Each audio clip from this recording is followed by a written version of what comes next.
আসসালামু আলাইকুম। এই মুহূর্তে বিশ্বজুড়ে, বিশেষ করে আমাদের দক্ষিণ এশিয়া জুড়ে বেশ কিছু ঘটনা ঘটছে।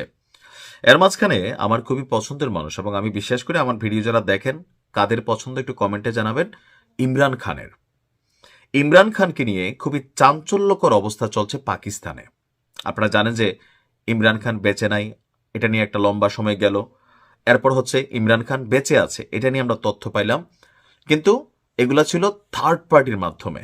ওনার যে পরিবার, ওনার যে সন্তান, তাদের কাছ থেকে বা ওনার যে বোনেরা আছেন প্রথমে যারা ব্লাড কানেক্টেড, তাদের কারো কাছ থেকে আসলে কোনো তথ্য আমরা পাই নাই এতদিন, তবে আজকে পেয়েছি। আজকে ওনার যে বোন আছেন উজমা, তিনি কারাগারে ইমরান খানের সাথে দেখা করেছেন। দেখা করে আসার পরে তিনি বের হয়ে বেশ কিছু তথ্য দিয়েছেন যে কারাগারে ইমরান খান কিভাবে আছে। পাকিস্তানের সাবেক প্রধানমন্ত্রী ইমরান খানকে কারাগারে দেখা করে বেরিয়ে তার বোন উজমা বলছেন ইমরান খান পুরোপুরি সুস্থ আছেন, আলহামদুলিল্লাহ। রাওয়ালপিন্ডিতে আদিয়ালা কারাগারে ভাইয়ের সঙ্গে সাক্ষাতের পর সাংবাদিকদের এই তথ্য জানান। এর মাঝখানে প্রেক্ষাপটটা কি হয়েছিল, কেন সাক্ষাৎ করতে দিল? ইমরান খানের যে টিম পিটিআই, তারা পুরা দেশ থেকে সবাই বলছে রাওয়ালপিন্ডি আসবে। এখানে আইসা তারা আদালতের সামনে, এমনি তো ছোটখাটো বিক্ষোভ ছিল, কারাগার ঘেরাও করবে। স্বাভাবিক পরিস্থিতি সামলাইতে পারবে না সরকার। এর মধ্যে 144 ধারা জারি করছে আবার পাকিস্তানের এই সরকার। কিন্তু 144 ধারাকে উপেক্ষা করে ইমরান খানের ছেলের আহ্বানে, পরিবারের আহ্বানে সেখানে অনেক নেতাকর্মী ইতিমধ্যে সকাল থেকে উপস্থিত হয়েছিল। তো পরিস্থিতি আরো বিগড়াইতে পারে, এই নানান বিষয় চিন্তা করে তার বোনের সাথে কিন্তু তাকে দেখা করতে দেওয়া হয়েছে। কারণ জনগণের এক অংশ মনে করছে দলের নেতারাও তো বেঁচে যেতে পারে, ইমরান খান যদি মইরা যায়। সো এই পরিস্থিতিটা বা তাকে যদি মেরা ফেলে, এই পরিস্থিতিকে সামলানোর জন্য দলের যারা প্রথম সারি নেতা আছেন তারাও এখানে নিজেরা নিজেদের কিমান আমল বিক্রি করে দিতে পারে, অথবা ভয়ে সব কথা নাও বলতে পারে। সুতরাং পরিবারকে দেখা করতে দিতে হবে। এই প্রেশারটার পরই ওনার বোন উজমা খান, তাকে তার সাথে দেখা করতে দেওয়া হয়েছে। উজমার ভাষ্য, কারাগার কর্তৃপক্ষ তাকে ভাইয়ের সঙ্গে দেখা করার অনুমতি দেয়। সেখানে সাক্ষাৎ চলেছে প্রায় আধা ঘন্টা। তবে ইমরান খান তার বোনকে জানিয়েছেন তাকে মানসিকভাবে চাপ দেওয়া হচ্ছে, হয়রানি করা হচ্ছে।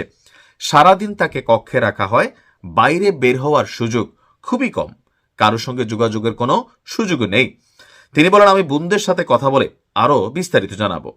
প্রশ্ন হচ্ছে, আদালতের নির্দেশ থাকা সত্ত্বেও দলীয় নেতৃত্ব এবং পরিবারের সদস্যদের সাথে ইমরান খানকে দেখা করতে দেওয়া হচ্ছিল না।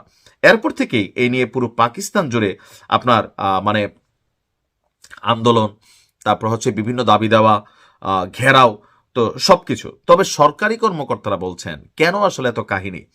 তাদের বক্তব্য হচ্ছে শুধু ইমরান খান না, অন্যান্য বন্দির নিরাপত্তা রক্ষার স্বার্থে কারাগারের নিয়ম অনুযায়ী সাক্ষাতের অনুমতি দেওয়া হয়নি।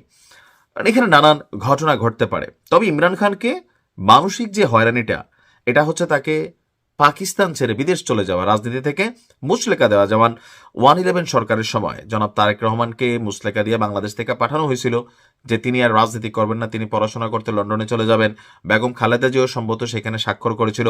তো ওই জিনিসগুলো দেখেন, এখন পর্যন্ত জনাব তারেক রহমানের বাংলাদেশে আসা, সেখানের যুক্তরাজ্যে থাকা, সবকিছু মিলিয়ে কিন্তু একটা ইফেক্ট তো আমরা দেখছি। তো সেই জায়গাতে এসে যখন ইফেক্ট সামনে আসে, সো ইমরান খানকেও এই মুহূর্তে ক্ষমতাসীন সরকার বা পাকিস্তানের জনপ্রিয়তার দিক থেকে, শুধু পাকিস্তানে যে আমরা বাংলাদেশের মানুষ কথা বলি, শুধু তো ইমরানের পক্ষেই বলি কেন, ওয়ার্ল্ড ওয়াইড তার একটা অ্যাকসেপ্টেন্স আছে, গ্রহণযোগ্যতা আছে।